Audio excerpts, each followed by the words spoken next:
Hello everyone, Emp here bringing you our second Let's Code event. Co-hosting with me today is going to be Pecan, whose name is in Japanese for some reason, but that's okay. We're going to be talking about the Ren'Py documentation. Pecan is new to Ren'Py, but not to programming in general, so he's a very good person to be looking at this and asking questions, because he's going to be as new as some people who are just getting started now, but he has some relevant experience that will help him to be able to navigate them just a little bit better. I have literally no idea what I'm doing. That's okay. So, as everybody knows, the Ren'Py documentation is pretty extensive, but it can be very, intimidating to look over. So the Ren'Py documentation homepage is renpy.org/doc/html/index.html. And it has links to pretty much all of the documentation through there, or if you just can't find what you're looking for, you can just run a Google search, prefix it with Ren'Py, and then whatever you're looking for. So, the first thing I want to talk about is this getting started quick start. And this is probably the most read part of the tutorial, part of the docs. They show you how to launch a project. They show you each piece of the launcher, how the launcher works, and how to make a simple game. And this is, for those of you who are watching the video, this is what the little code blocks look like. They're in gray with different colored syntax. I think it's the JEdit style syntax highlighting. So obviously it'll be different if you're using Sublime or Editra or Atom, but you know, it's pretty readable, I think, at least once you get used to it. The examples look clear to me. You have examples of what? I said the examples look clear to me. Okay, cool. That's a good start. Yes, just a guide. There will be a video. It's going to be uploaded. I'm recording it right now, so.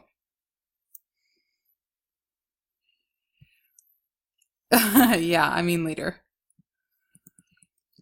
Okay, so this is going to be, this Let's Code is going to be styled more like a Q&A session because I want it to be more conversational. So Pecan has prepared a few questions for me based on his looking at the documentation without help. And we're going to start going over that, and if anybody has any other questions, please don't hesitate to ask them. Especially, I cannot stress this enough, if I am going too fast for you, please, please, please stop me. I don't want to go too fast for anybody. All right. So, I created a project, typed some dialogue, easy stuff like that. Mm-hmm. Then when it comes to images, what are image attributes, and what are they for? Okay. It might be totally obvious, but it's actually not totally obvious. It's a really good question. Okay, let me get to a new project there. I'm going to create a new project for Let's Code docs.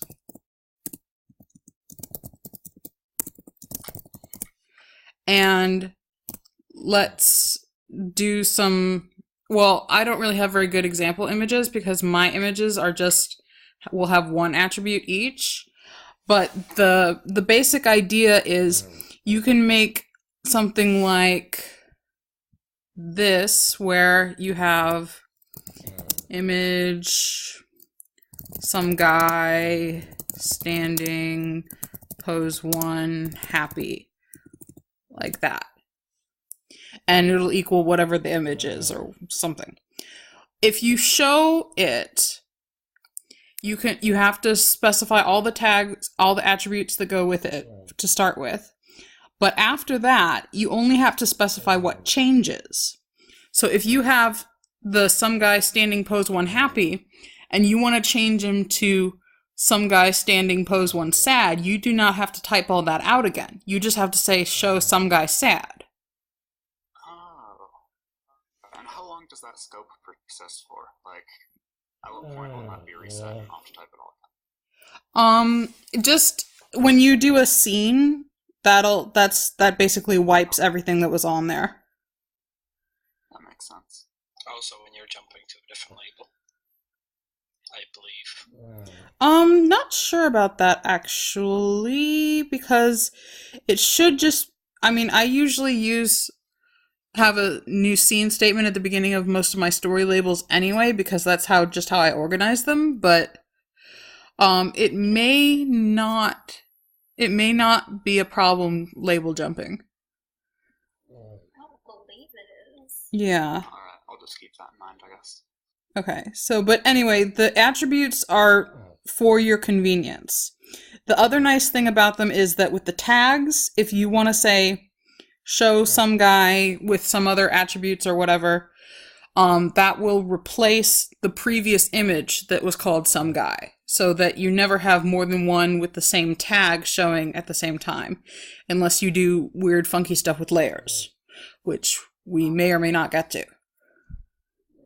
That was another question of mine, actually, is I was trying to show 2 sprites at the same time. I ended up using the user layer, which I feel like this was not the right way to do this at all.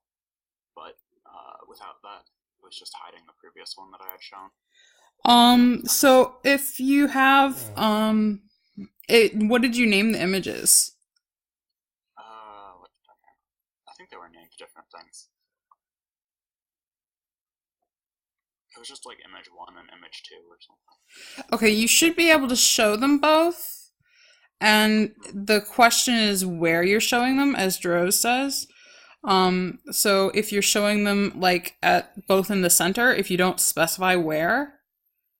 I didn't specify position at all. Yeah, then it'll just be in the center.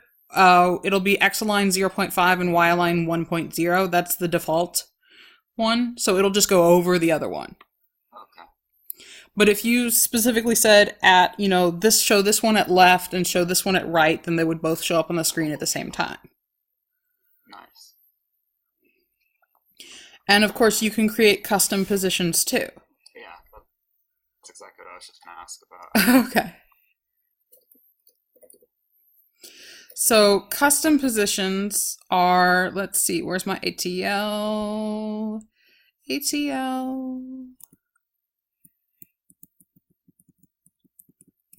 ATL, where's the ATL? You know what, I'm just going to search for it. Ren'Py ATL. Animation and transform language. Okay, so you would create a new position with an ATL block, a transform specifically. So actually there's 2 ways to do it. You can either build your position into the image, and by that I mean you would make the ATL block for the image, so you would do something like, you would do something like image some guy, and you would make this thing that is an ATL block. ATL stands for the animation and transform language, which is Ren'Py's way of doing animation and moving stuff around on the screen and stuff like that. There's a whole page for it. And so you would do like X-align 0.5, Y-align 0.5. That would be the same as true center, which is another default transform or position or whatever. Is the coordinate system then like percentage based from 0.0 to 1.0? Yes, for aligns. You can also do positions based on pixels. Okay. And so that would be baked into the image. Let's pretend I actually put an image in there. instead of just positions.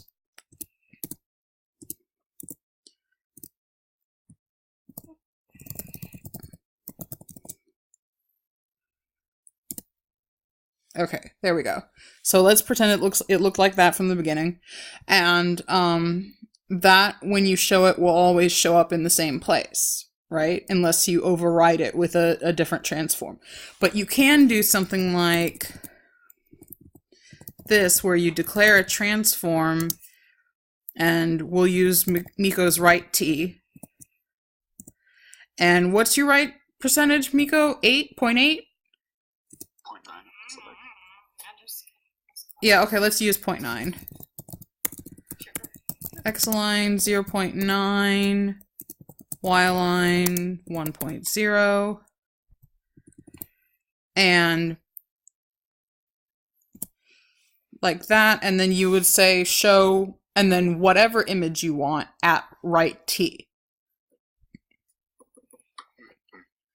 And then what if I show an image with a custom transform that already has one built in? So like the last 2 code blocks you posted.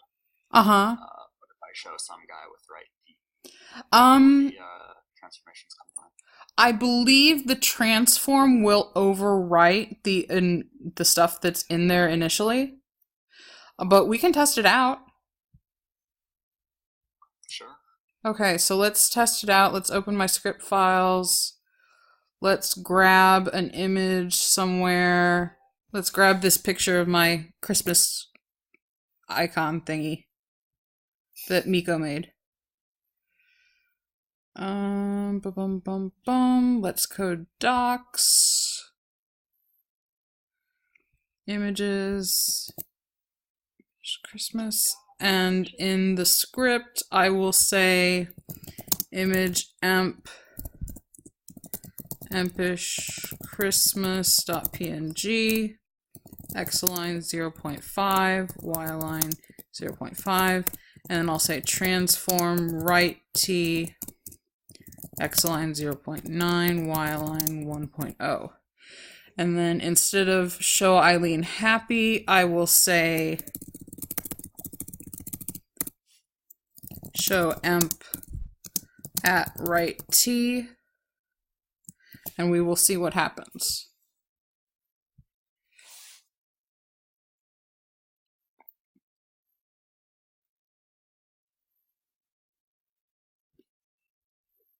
And it's showing it on the right. Yeah, that's what I thought. It overrides what's initially there.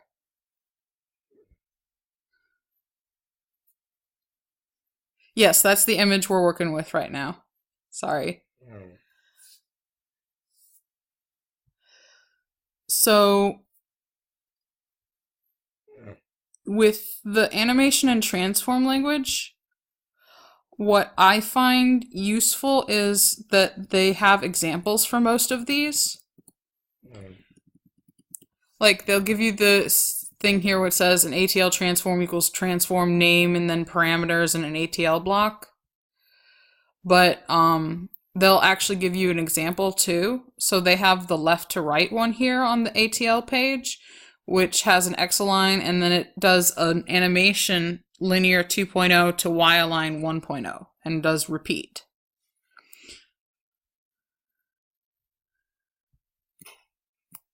And then they have some animation stuff and shows and scenes and all sorts of stuff like that. Yeah. I actually totally missed this page the first time around. Yeah, it was hard for me to find too when I was looking for it, because it's not called, the URL is ATL, but it's labeled animation and transform language, so. So it's, you know, you're looking for ATL and you don't see that because it just says it's spelled out and everything. Nice. And then, using this, is there a way to position images relative to each other? Like if you want to put one on top of another image? If you're doing stuff with screens, yes, you can have, an image relative to another image, I would say maybe not, because images can't have children. But, you can do things like use variables for your positions. Okay, and then just have the position of both of them be the same variable. Be the same variable or some variation thereof with the same variable so that they're related. What context are you talking about? Either way, actually. So we could say, show emp, and then position x, y, and that'll be one image, and then assuming we have x, y defined, show emp2, position x plus 50, y. Like, you can do that. Okay, that works now. Yeah. Because I was thinking of like drawing a sprite and then drawing different mouths as their own images, and then placing them relative to that main sprite. So what you want for that is a live composite. Okay. So live composite. It's just alright. So yeah, a live composite is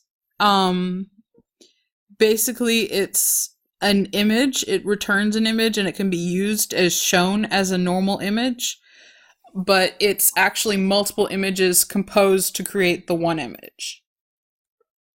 Oh, cool. Yeah, that's exactly what I'm looking for. Yeah. So that's let's see, where's live composite? I'll just run a search for it again.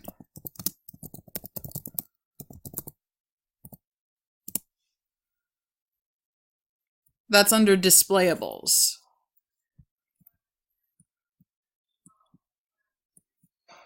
So that's under the second. So displayables has a header thing on the left, or not a header thing, a navigation thing. Yeah. Table of contents. Table of contents, yeah. And then live composite is in the second one, image like displayables. Okay.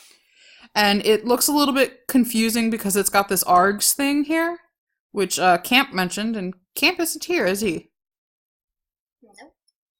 Oh, too bad, Camp. Anyway, in this case, the args is just as many arguments as you want. I've actually gone over this in a previous video, but basically what you would do is the first argument you provide is the size, which is separate, and then you provide pairs of positions of where the top left corner will start, and then the image. Nice. Yeah, that's exactly what I'm looking for, actually. Thanks. Yeah. And you can compose live composites with condition switches, which will be a different image based on what a variable is set to. Yeah, pretty much. Okay. And so or with a dynamic image, which is also different images based on what a variable is, but kind of a little bit different style. But either way, you can make it so that all you have to do is say show emp or whatever, and excuse me, and it will actually show whatever the current iteration of that image is, and you can just change variables and the image will change on the screen for you. Oh, cool. Alrighty then. What's next? Anybody got any questions, or are we gonna have Pecan ask some more questions? Oh. What is the proper way to make a CG gallery? You know I have a tutorial just on that, Miko. Okay, I do actually have a question, because I haven't seen that one yet. What did you use to do it? So I actually did not use the baked-in gallery for... Yeah, I just couldn't get it working right. I couldn't get the images to unlock. So I just did it myself with a grid of images, you know? And the images were either an image button, which would provide the close-up, or a locked image saying, hey, this is locked, you can't click on it. So, my first one was janky. It was an image map. Boo hiss, image maps, ew! Image maps are cool. No, they're not. They're old. professional. Alright, this was like back in 2014, 15-ish, so. Yeah. I mean, image maps used to be more in vogue, as it were. I think for the next one I'm making, I'm going to use image buttons Yeah. with just conditional statements for locked or not. Yeah, it's not that bad. I mean, depending on how you want the images to be laid out, like if you want them in like some kind of weird circle or other pattern, that's a little bit harder, but if you just want them in a grid, it's pretty easy. Yeah.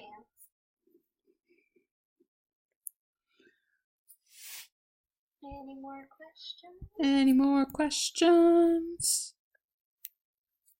I know. Okay. Is there a good way to animate text with ATL inside the text box? Animate how? The text inside the text box, I don't believe so, because that's dialogue and that's using the Ren'Py.say statement. And that's totally different than the ATL stuff. Yeah. You can always just use CBS, but that's about as animated as it's gonna get. Yeah, and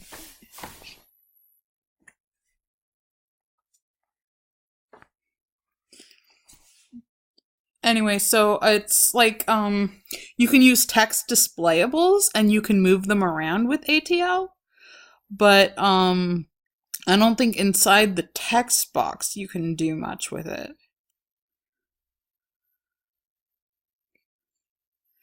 Unless you like go hardcore changing up the text box screen itself.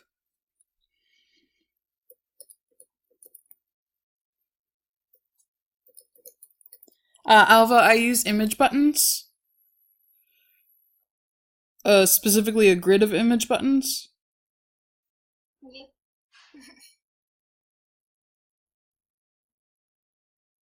Because there's text buttons, image maps, and image buttons. Mm-hmm. Three main ones. I think those are like three only ones, I think, aren't they? Yeah, there's the general button, but that's like the longhand way to do it is if you do a button instead of a and then put text in it or put an image in it or whatever.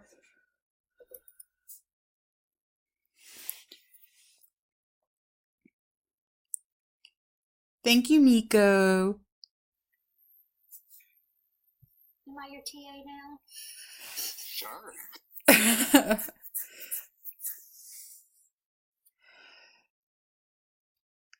Yeah, I mean, this is supposed to be like a group activity, so it's not like me and whoever my co-host is the only one who are able to speak. Anybody can talk. Well, I have one, but it's kind of a little off-kilter to how this direction is kind of going. That's okay. As long as it's related to like the documentation, that's fine. So, for someone who is pretty green at coding, like really great at coding, kind of like, eggy green at coding, are there specific documentation articles that you would recommend keeping on hand, or that you find that you would reference if you yourself were more green than you are, or like just good ones to know in general? Definitely one of the big ones to know is the screen language one. So let's see if I have. Oh no, I have screen actions up, not screen language. But it's one of the big ones on the regular Ren'Py language thing. Under customizing Ren'Py, it says screens and screen language. It's the third one, and it has this big ass navigation list of all the different types of screen components you can have. So it has bars, buttons, fixed frames, yada yada. The list goes on. I mean, literally, it's a lot. That is a lot. Nice. Yeah. So it has examples for most of these. If you're not sure about how something would work, I would recommend just trying it out, like, or start with their example and then start modifying it slightly to see how it changes. And the other thing is, if you look at your screen language of something like, for instance, the bar, it specifically will say what properties it takes. So you'll know whether or not, like, for instance, you can do size for an image, but you can't do size for a bar. You can do XY size, which is something different, but it ends up being the same. That's under the position style properties. So that has a bunch of different things that pretty much anything with the position can have. Okay, nice. And it links it right there. That's good. Yeah. Yeah, it does link you back and forth. I mean, a lot of people say that the Ren'Py documentation is not good enough, but I think it's very well cross-referenced. I mean, it seems to be just as someone who hasn't really messed with it much since I think it got redone, didn't it? Yeah, and I think it might be getting redone before 7 again anyway. But it's just, it's a big thing that when people ask me stuff, they ask me like, well, how do I use this? And it's like, well, I mean, what were you going to do if I wasn't here to answer it? Would you look at the documentation? And they're usually like, I don't really understand the documentation, so that's why I wanted to address this. So the answer would be they would cry. I guess.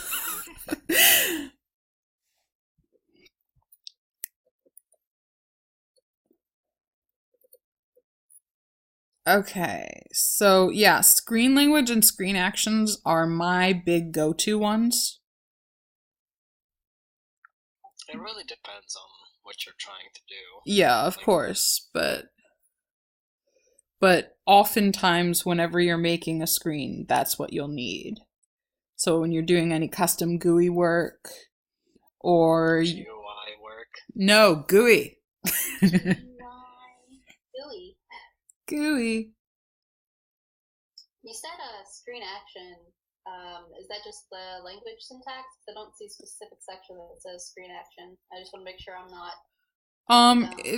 It is, let's see, on the Ren'Py documentation, if you look to where you found the screen language, it's the one link right below it. Oh, okay. There we go. And so it has them organized in different ways, and you can also end up creating your custom ones, but that's pretty advanced, and honestly, I haven't done much of it, so I just usually use the function if I need something custom.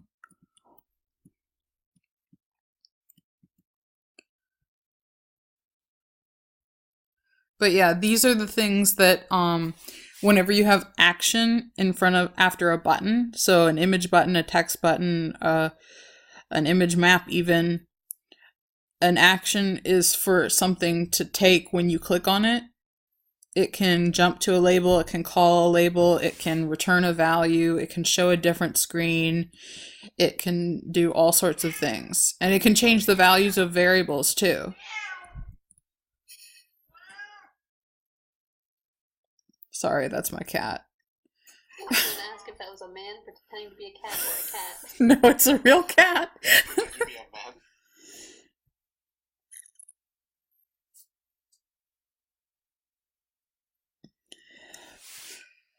Okay, so anybody got anything else?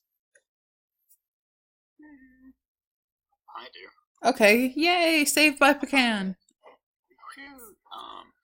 So I was reading the displayables documentation, and there's the showing switch type, and it wasn't entirely clear to me from the documentation how that works. Is it just mainly because of the image names in the documentation?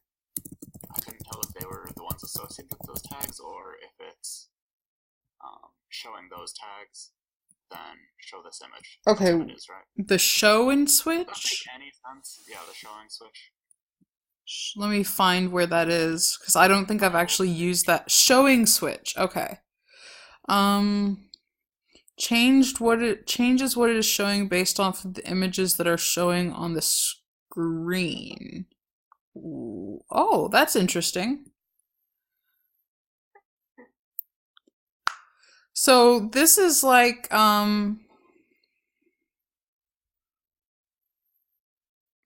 it looks like it's pairs again, so it's like live composite, or actually more like condition switch. And it looks like it will, if a certain image is being displayed currently, it will change what it is displaying. So when Eileen Happy is displaying, then the side image is the happy version of her. Yeah, that took me a sec to get. I thought maybe it like toggled between the images that were there or something. I don't know. Yeah, so it's I think it's a fancy kind of condition switch. It's just based on what's showing instead of a variable. I have not actually used it, so, but I probably will now. Because I hadn't seen it before. There's hidden gems in there. What might you use that for then, if you're thinking about using that? So if you were going to do your own side image instead of the side image thing that's provided, I would use something like that. Or if you wanted to, for instance, have like a text displayable that was saying the nickname of whoever was talking or something like that. Okay. Anyway, that's what I can think of that you might want to use it for.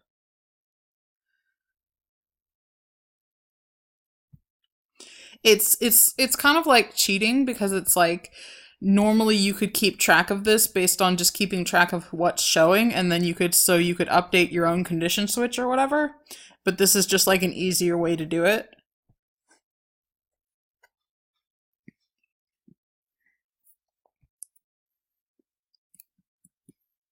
But yeah. There's some pretty interesting stuff here. Like, one thing I want to learn how to use is the sprite manager. Which, what page is that on? that's on the sprites page. So I just searched Ren'Py sprites, and it's at the very bottom. And they have this example code where they make a repulsor thing where when you move the mouse, the little particles will move away from the mouse. Oh, cool. And it's just Python code, so that's nice. Yeah. Yeah, so I mean, it's pretty interesting, I think, because let's see what it does. That's Snow Blossom. Where's the sprite manager? The update, it returns the number of seconds until the function is called again. So I was thinking you could use it like as a finite state machine for images. So like if you have animations that should be transforming into other animations, then all you have to do is set what the next state is supposed to become, and then when it's the proper time, it will update for you automatically. So that's one thing I'm going to be exploring in the future, especially if I get to work with movie sprites. Cool. And then on that, there's the predict I can't speak today. Predict parameter. What does it mean for the displayable to be predicted? I don't really have confidence to tell you that I understand that 100%. I believe it has to do with Ren'Py trying to know ahead of time what it should display so that it can do it faster. Alright, and then it just like loads them off the disk or something.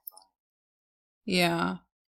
Just doesn't do anything. No, well, I mean, Ren'Py preloads images at the beginning of the game, but prediction for things like screens and I guess the sprite manager just means that it should be aware ahead of time, or at least tries to be, of what things should look like so that it's prepared and doesn't have to be behind and laggy and stuff. makes sense. Yeah. That's not one I understand the best, but I'll probably end up asking Tom about it. Too bad he didn't show up this time. Oh well. Oh, and then is the snow blossom effect that you did those falling leaves? Yes, that I did the falling leaves for. That's actually a patrons only video, so. But you guys got to see the effects anyway, so. Okay, so I have a question. Okay. Okay, so this is a question about screens. Mm-hmm. I was making a vertical box the other day, a VBox, Mm-hmm. and tried to put a background to it. And it told me that, that's not how it does stuff, that I can't put a background there. So how do I know which statements or keywords I can use with, VBox and window and all of these? Okay, so this takes us back to the screen language page. And, so if we click on VBox, for example, it'll say VBox displays its children one after the other inside a vertical box. It takes no parameters and the following group of properties. So it's got 3 lists of properties. It has common properties, which are at, default, style, and a tooltip thing, which I haven't really looked at the new tooltip system, so let's not look at that yet. But and it also takes positional style properties, which is the ones I looked at before, things like X position, X align, XY size, offsets, minimums, maximums, stuff like that. And then it also takes box style properties, which is spacing, first spacing, box reverse, and box wrap. And it explains each one of them what they do. So when we looked at that, we didn't find anything that mentioned a background. So that's how you will know that it won't take a background. But I want to urge you, if you're not sure about things, then just try them out and you'll be able to get a sense of things pretty fast. At least, I'm able to. Usually I have to experiment with things to be like, oh, okay, it works this way or something like that. So I don't want anybody to be afraid to experiment. Just try stuff out. I was surprised that you can actually set an image button to have negative X-align or whatever. Yeah, you and can. It works still. But I didn't know that, but I tried it out, and I was like, oh, it does work. Yeah. So you would recommend experimenting myself over writing a forum post or writing someone for help on Discord? Well, sometimes if it's a quick experiment, it can be a lot faster than typing up a thread or going to the Ren'Py server. But if it's something lengthy and you just really don't know, then it might be better. yeah. So Miko's exactly right. So if it's something you can test quickly, then go ahead and test it. If it's not, then you can start looking into other avenues for getting it figured out. You can certainly test it at the same time, but you can ask a question to somebody or on the forum or whatever and see if you get any bites. Everybody, even the most advanced people, that includes me, I guess I count as advanced. I ask questions almost on a daily basis in the Ren'Py server on Discord. So, and I'm not ashamed about it because I'm not asking the same questions over and over. I'm asking new pertinent questions that are, And I usually have come to the table with something that I've tried because I thought I understood how it worked or whatever. Like last time, I found out that you can't return control to a Python function after you do a renpy.call to a label.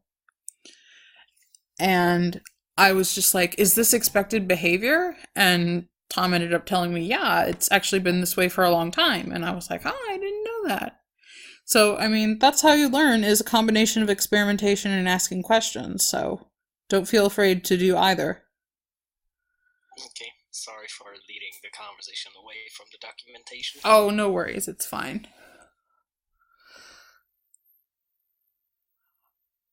Pecan is gone. Question: is it possible to tint the color of a live composite? Theoretically, I would think so.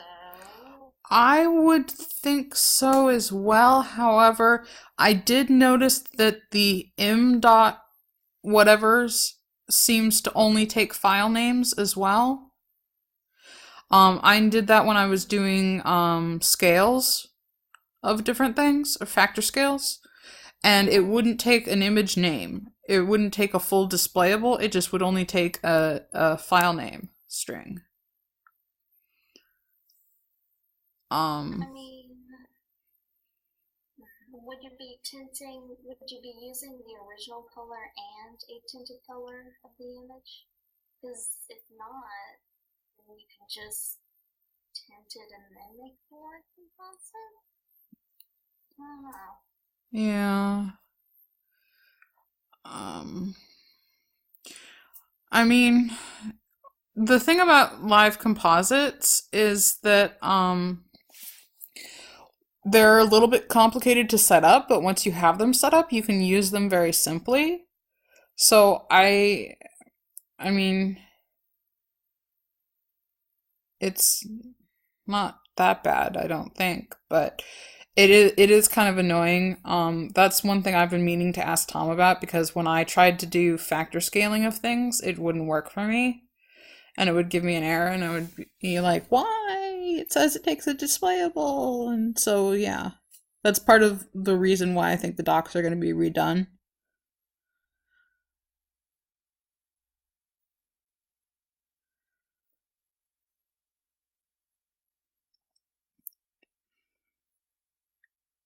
No problem, Joe Dario, is that how I say it?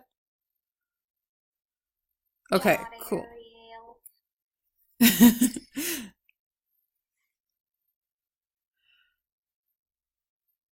Okay, so... Oh, we lost Nye. Hmm. So does anybody have any other questions, or should I just talk some more randomly, or should we be done? Give us questions. Give us. Yeah, give us questions, please. I don't have any. I know you asked your question, Les, and it was a good one. Yeah, unfortunately, I didn't have much time to prepare or look over the documentation beforehand. Yeah, I mean, I made the video asking for people to bring questions a few days ago, but I only posted it a couple times, so that's probably my bad. No, it's my bad for working so much. I'm sorry. You should never feel bad for working. Working is what you need to do, usually. Usually.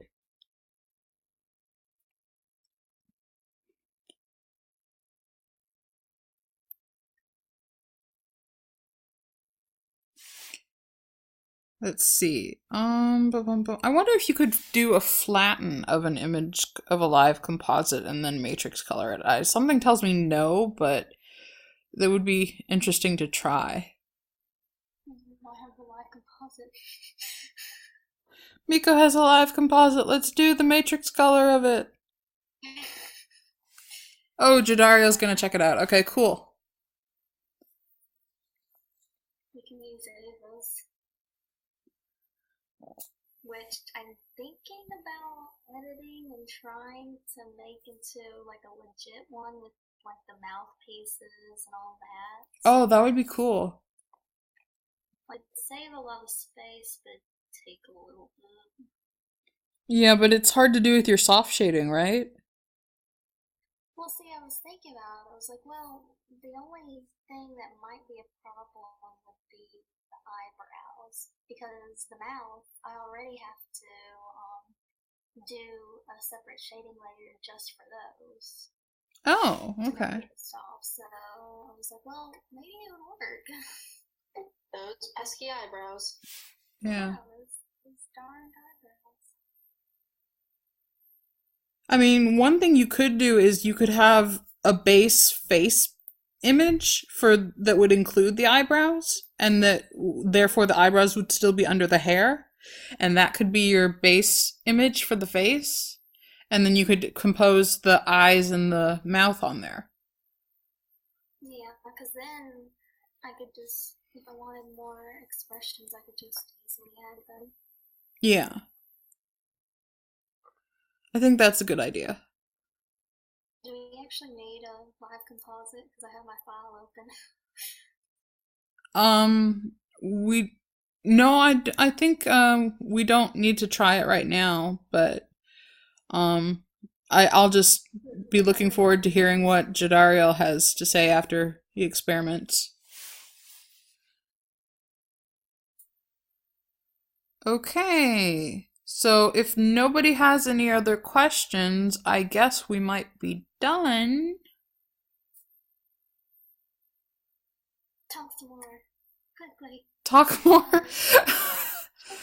Well, how are you deciding the topic of next week's Let's Code? Do you have something in mind?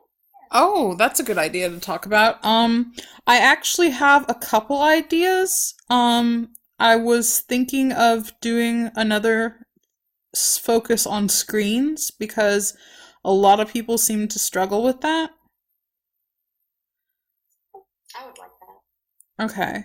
I mean the problem is that there's a lot of things that people would like. So it's like which one do I do first and stuff like that. But screens is definitely on my to-do list despite the fact that I've done 2 videos on it.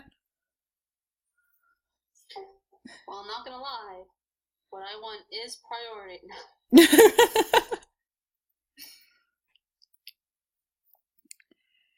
Oh, there's one.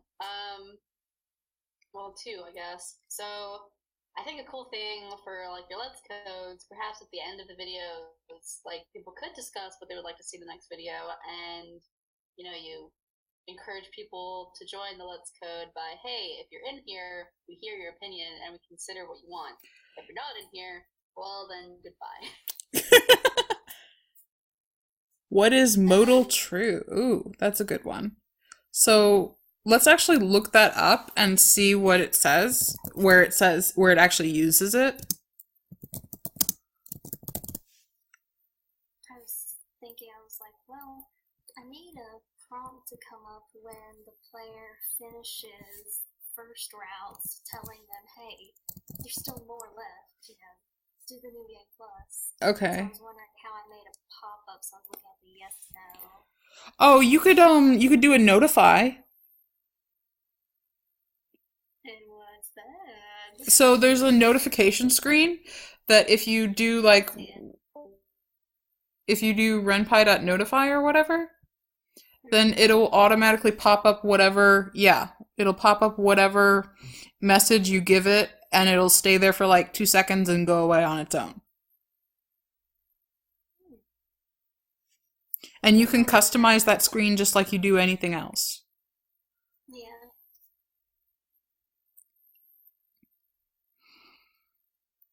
So, I mean, that might work for you, but modal true, so here's where it says on the screen statement, if it's true, a screen is modal. A modal screen prevents the user from interacting with displayables below it, except for the default key map. So basically, if you have multiple screens on displaying at once, if a screen is modal, you can't click on the buttons that are underneath it even if it's transparent there.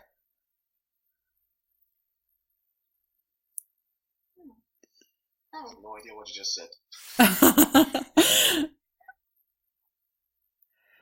Do you want to try to explain that more? Or? Yeah, okay. So let's say I have a little screen where I want the player to not be able to click to advance the whatchamacallit, the text box, the dialogue.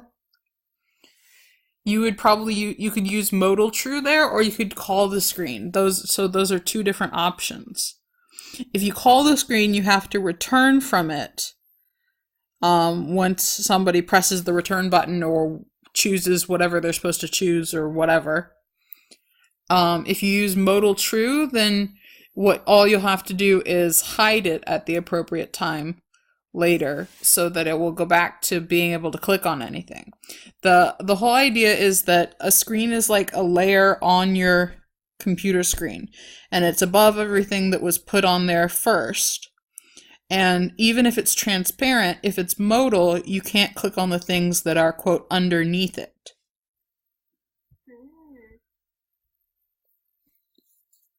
So it's a way of, for screens that do not fill the entire window, still preventing extra behavior from going on that doesn't involve them. For example, the snow prompt. The what? Oh yeah, the exit prompt or the confirm screen. Are you sure? What do you mean? When it says, "Are you sure?" Are you sure you want to quit the game? Are you sure you want to? You're asking me. Are you sure? No, I'm sorry. I didn't mean that. Miko, are you sure that's an example? Are you sure? Yes or no? So basically a way to disable other buttons, basically. Yes, so it's like disabling the other buttons. Yeah, that's probably a better way to think about it. Yeah. I usually prefer to call screens rather than using modal true, but I mean, to each their own. So alrighty then. Any more questions? Oh no, we're supposed to talk about what we're gonna do next time.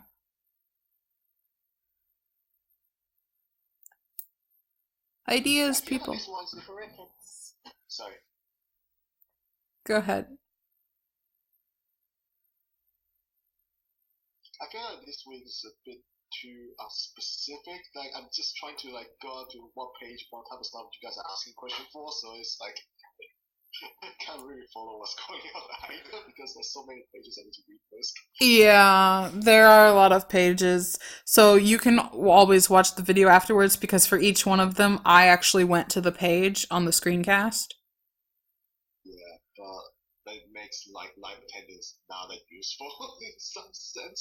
So I think maybe next time just focusing on like one specific page in the doc, maybe, and then just like go do the examples or something like that. Yeah.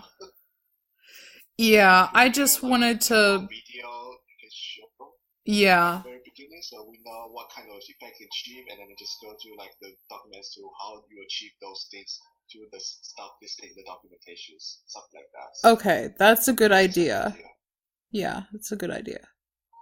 because I think most of the time when I'm reading documentation, I haven't really studied Ren'Py myself. I have no idea what they're talking about, no idea what they can achieve. So if you have a demo that shows one of those things are really referring to what type of effects at the very beginning, and then go to like specifics later on, it might be very useful for like teaching how to read those documentations really. Okay, so if next time we do, for instance, the screen ones, we could do the screen documentation in more depth at the same time and be like, well, here's how to use an image button, or here's how to use an H box, or something like that. And I will, for something like that, prepare code that you guys can take to begin with and see how it looks and stuff. Yeah, I think that would be useful. Okay. It's just me. I'm wondering what other people think as well. Yeah, I'd love to hear what other people think. Well, this is more just a compliment on that. I think that would definitely be useful, but is that something that you could prepare in a week? Or is that something maybe like you plan 2 or 3 weeks ahead like just a more intensive Let's Code. That way you're not overburdened with like having to make this training documentation on top of everything else you have to do. I mean, I don't think it's that hard because the examples themselves, like when I make a video for my tutorials, I usually will prep for it a day or two in advance, and sometimes even less than that if I just get going really well. And then after I have the code ready, I'll erase it and then start coding it from memory because I did it then already. Okay, so you're just fantastic. Got it. That's not what I'm trying to say. I just have a good memory. That's what I got from it. Okay. If you want to think I'm fantastic, you're welcome to. I'm not going to argue with you. Hey.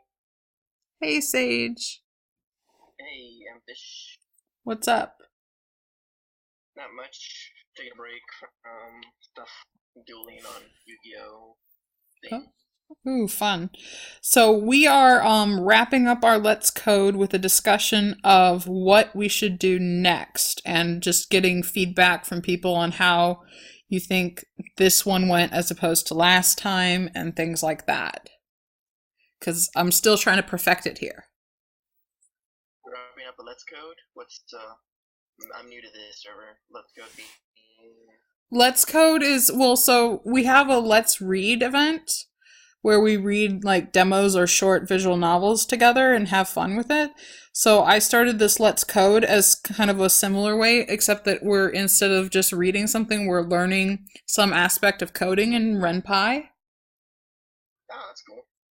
Yeah, so today we were talking about the documentation of Ren'Py and being able to understand it and extract the information you want out of it. That's cool. Yeah. And so far we have covered today the documentation and last week some GUI programming, but we may have to redo that with another time because I just kind of rushed through that a little bit. But in general, I'd be interested in hearing other people's ideas for what they would want to do next week.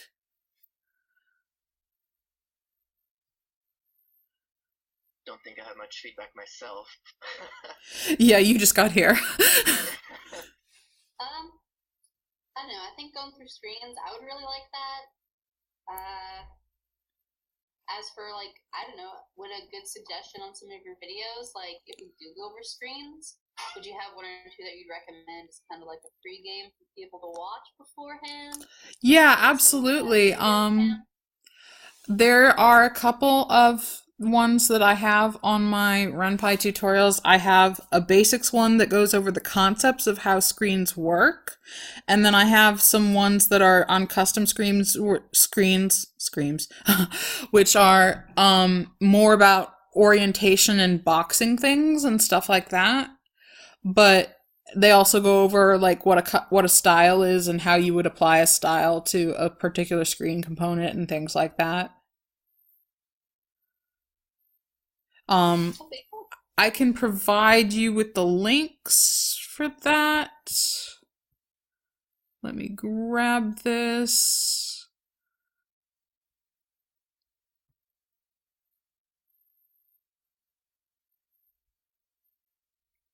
Okay, so this one is... I'm here bringing you another Ren'Py. No, shut up. Shut up, me.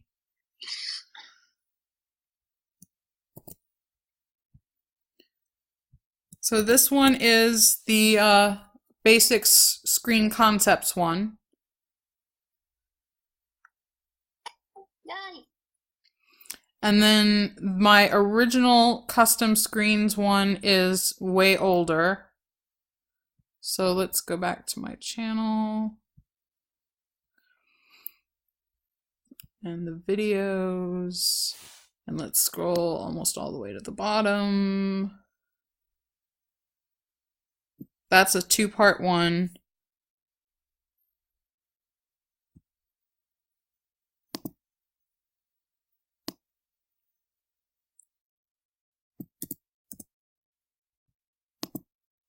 Hello everyone. No, This is shut up. Here.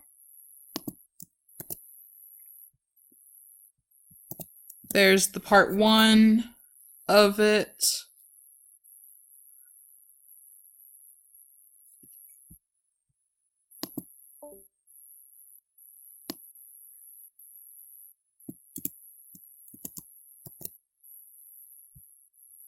And there's the part 2 of it. Hell yeah.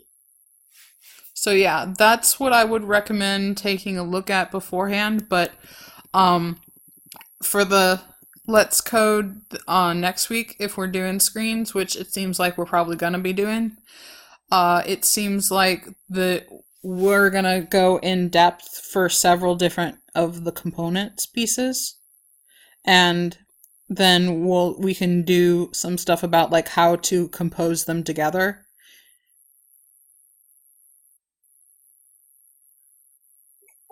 I would very much like that. All right, cool. Anybody else have an opinion besides Eggy?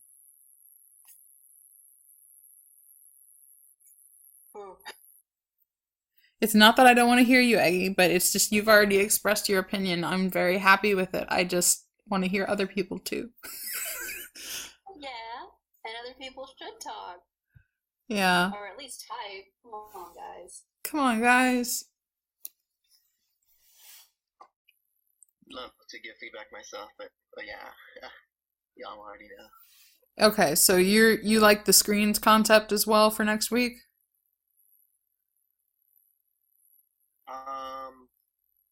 I don't think I can give much feedback yet, because I don't know that I'm gonna be participating in next week. Oh, Can right. we do a quick poll as to which exact document we want to talk about? Because I think screen is kind of like advanced stuff. I don't know, like what type of demographic are we catering here? Yeah. Curious. I mean, I'm hitting on screens right now because I know it's a topic that a lot of people struggle with, and because it's the only one that has been mentioned so far. Yay! Alva could follow more what was going on. Yay! So I wasn't Yeah, being. if you have a different suggestion, Jaros, by all means, if there's something specifically you want to go through, just bring it up. Because I think the biggest thing right now is I'm the only one who's really recommended anything for next week. So Yeah, I that's. don't mind, I'm just curious as to what other things really like instead of just saying, oh, we gotta go to screen straight away. But yeah, if everyone's fine with that, I'm fine with it as well. Yeah, it doesn't have to be right away. I mean, I'll probably get some more opinions too, instead of just making a snap decision. Oh, we're definitely going to do screens, but I know that screens is going to be something we're going to cover at some point, so yeah.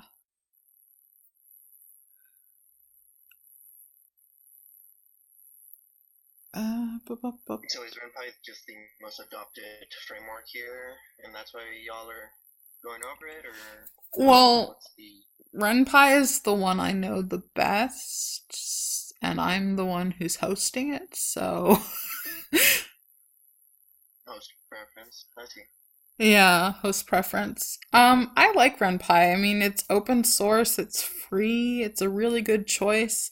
I did a video comparing Ren'Py to Fungus and Unity, and while I found that Fungus could do some really cool stuff, it just wasn't, mature enough compared to Ren'Py.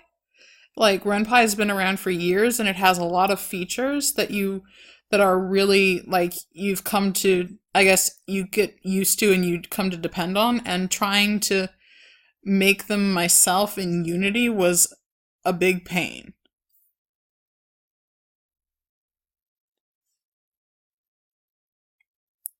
So, Are most of y'all, or I guess you in particular, in the Ren'Py server? yes, I'm in the Ren'Py server. Miko Yeah, I was is gonna recommend that. the Ren'Py server? Yeah, okay, I see that. Yeah.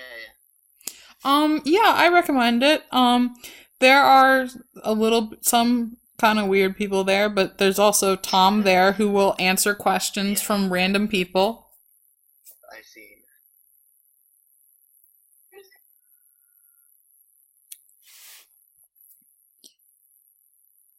Yeah, it's my go-to place when I'm stuck. Okay, invite link to the Ren'Py server. Let's me grab that.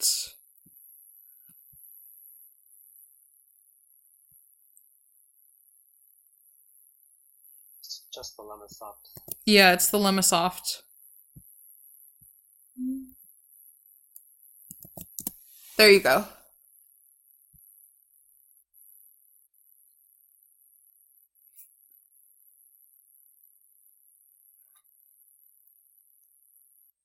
Alrighty then. Since we've been going for over an hour and we seem to be mostly done, I'm gonna declare at least the video portion of the Let's Code over, and then we can just sort of hang out afterwards if you guys want. So thank you to everybody who came, and thank you so much to everybody who participated and asked me questions. I really appreciate it, and I hope you guys stick with me as I continue to try and make this Let's Code a better and better event every time. I am still in the process of learning how to do this best. So thank you for your patience with me, and I hope to see you next time.